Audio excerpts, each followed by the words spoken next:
သမီးဒီနိုင်လေးကိုသဘောကျလားဟုတ်အဲ့နိုင်လေးကသမီးအဖိုးကဖေဖေကိုအမွေပေးခဲ့တာအဖိုးကဘာဖြစ်လို့ဒီနိုင်ကိုအဖေကိုအမွေပေးခဲ့ရလဲဒီနိုင်ကတန်မိုးရှိလို့လားတန်မိုးရှိတာပေါ့သမီးရဲ့ဒီလိုတော့ရှိတယ်တချို့လူတွေအမြင်မှာတော့ဒီနိုင်ကတန်မိုးရှိခြင်းမှရှိမယ်အဖေတော့ကတော့တန်မိုးဖြတ်လို့မရအောင်ကိုတန်မိုးရှိတယ်သမီး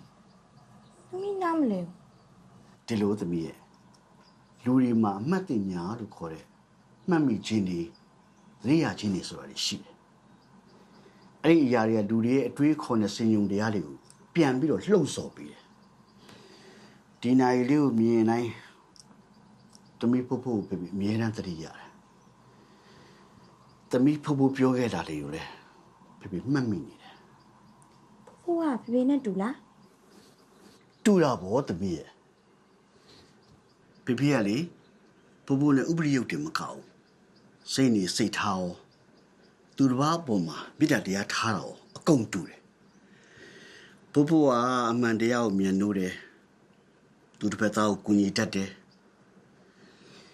စကားပြောတဲ့နေရာမှာလည်းအယမ်းသိမ်မှုတ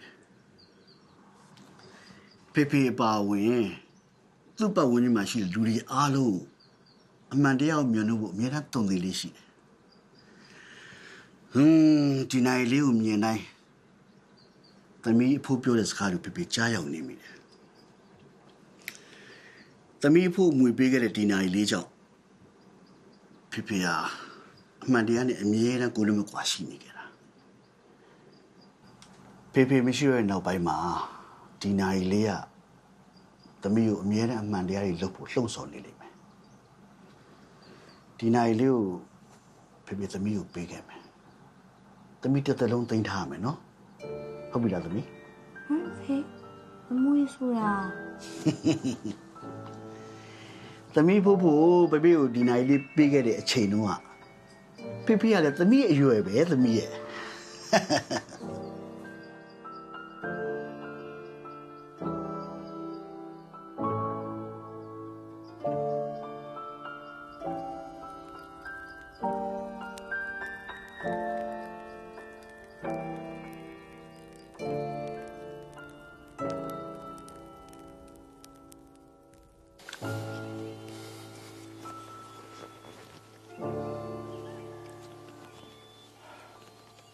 ဟိုကောရဲ့နိုင်တဲ့လည်းငါအခုထိမကြသေးပါလားမအောင်မြင်ခဲ့ဘူးဘာသူကန်ကောင်းသွားတာပါဟေ့မင်းကငါအလောက်ခိုင်းတာလေဖြစ်အောင်လုပ်မှာမင်းတောင်းမဟုတ်လားမင်းနောက်တခါဖြစ်အောင်တာလို့တော့မဖြစ်နိုင်တော့ဘူးရွာလူတွေကုန်တိကုန်ငါလည်းအဲ့လောက်မှယူရင်းမဆန်ချင်ဟေ့မင်းကအစင်ကြီးလာပေးမင်းနဲ့ငါမင်းကိုအလောက်အပ်တာငါလို့ဆိုမင်းလောက်ရမှာမဟုတ်လားရရလေမင်းမလုံနိုင်ဘူးဆိုတော့လေငါတခြားလုံနိုင်တဲ့ကောင်တစ်ကောင်ခိုင်းလိုက်မယ်ရတယ်မင်းကြိုက်တဲ့လူခိုင်းလို့ရတယ်